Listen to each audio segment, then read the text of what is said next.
Bonjour à toutes et à tous.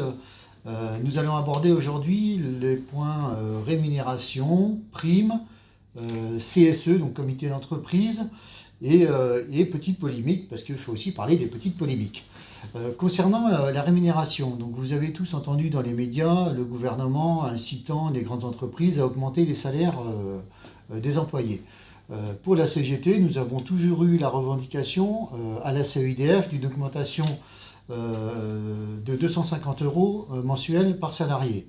Alors ça peut paraître énorme dit comme ça, sauf qu'à l'échelle de l'entreprise, ça représenterait une enveloppe de 10 millions d'euros en augmentation de salaire, à comparer avec les résultats nets attendus cette année de 277 millions d'euros, voire 280. Donc vous voyez que ce n'est pas une revendication totalement démesurée et irresponsable, parce que la CEDF a largement les moyens d'y participer. Concernant les primes Macron, alors c'est un peu oublié aujourd'hui, cependant le dispositif d'exonération fiscale pour les entreprises existe toujours. Donc la CGT revendique et va revendiquer toujours une prime de 1 000 € pour l'ensemble des salariés au bénéfice de l'ensemble des efforts qui ont été fournis par les uns et les autres durant cette période de crise sanitaire, qui n'est par ailleurs pas terminée, quoi qu'on en dise. Voilà. Concernant le CSE, alors, la CGT vous a indiqué que le SNE-CGC avait la volonté d'individualiser les prestations du comité. Alors, nous réitérons notre propos, ce n'est pas une fake news comme ils indiquent.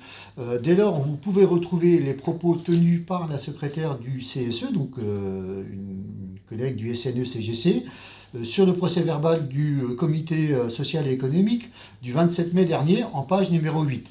Vous verrez qu'elle confirme que la volonté de la CGC et leur programme est bien d'individualiser les prestations du CSE, donc exclure le conjoint, le concubin, pacsé et enfant, voire enfant. Donc c'est des informations vérifiables, on n'a pas pour habitude de donner de fausses informations. Concernant la petite polémique, la CGT est syndicat minoritaire, certes, mais aucun syndicat à la CEIDF n'est majoritaire, parce qu'aucun syndicat ne représente plus de 50% des voix aux dernières élections professionnelles. Donc le SNE-CGC est également un syndicat minoritaire, puisqu'il ne représente que 34%, et de plus un syndicat catégoriel, parce qu'il ne représente que les cadres. Donc voilà, c'est pour la petite polémique, il s'agissait de remettre un peu les choses dans l'ordre. Et donc nous allons revenir prochainement sur les accords et notamment sur les points juridiques. On en est aujourd'hui sur l'action de groupe en discrimination à une audience prévue, une audience d'incident, comme cela se nomme, le 16 novembre.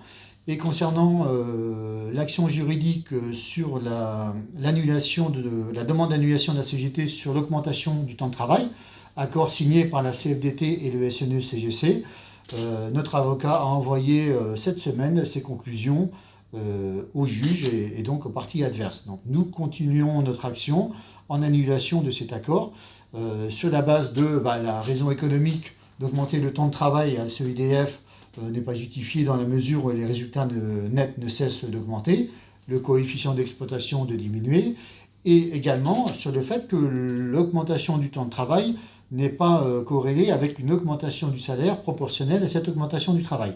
Donc voilà, nous continuons notre action, nous espérons avoir un jugement, enfin une audience prochainement, mais on reviendra vers vous dès lors que ça sera le cas.